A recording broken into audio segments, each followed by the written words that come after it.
The life of Richard Chase is that of murder, violence, and cannibalism. His horrific acts earned him the nickname, the Vampire of Sacramento. He was born in 1950 to an abusive household. As a child, he would kill and mutilate animals, which is a common early sign in serial killers. He also had a hard time in school, failing to keep a relationship due to having trouble with arousal. He went to a psychiatrist and was told he had repressed rage and mental illness, but Chase never looked into further diagnosis. He was forced to move out of his parents' house due to threatening and accusing his mother of trying to poison him. His father brought him a small apartment where he continued to murder animals and drink their blood. He would even blend up their internal organs into smoothies. Apparently he did this to prevent his heart from shrinking and killing him, and to stop the Nazis/UFOs from turning his blood into powder. In 1975, he was committed into a mental institute after being diagnosed with blood poisoning due to injecting rabbit's blood into his veins. During his stay, he grabbed 2 birds through his barred windows, ripped their heads off, and drank their blood. He was then released because he was deemed no longer a danger to society. He idolized the Hillside Stranglers, a pair of serial killers who killed 10 people. Chase saw them as fellow victims of the Nazi alien conspiracy. There were 2 events that really should have warned people.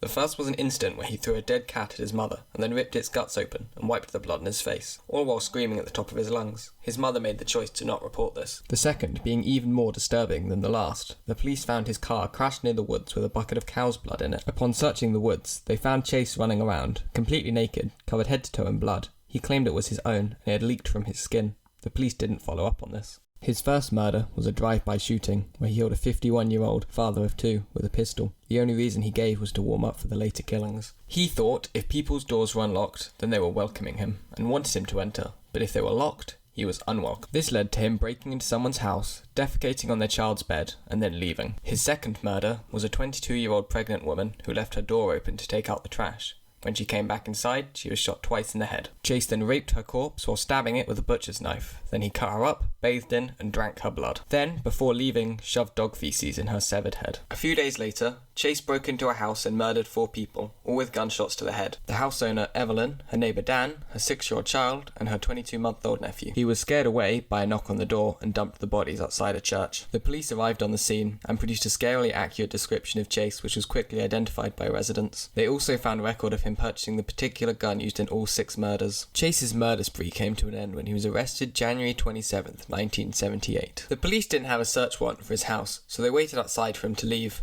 When he left, the police found him covered in blood that he claimed was from killing dogs. When they searched Chase's apartment, they found a brain in his fridge, his victim's organs wrapped in cling film, a smoothie machine covered in blood, a victim's wallet, and diagrams of how he dissected people. In court, he was convicted of 6 cases of first-degree murder and deemed not insane. He was given the death penalty. The other prisoners were scared of Chase and mostly kept their distance. He pleaded with the guards to get the Nazi aliens convicted of the crimes, as he was forced to do it by them. He also carried handfuls of macaroni around in his pockets, as he thought he was going to be poisoned. He killed himself via overdose of schizophrenia medicine.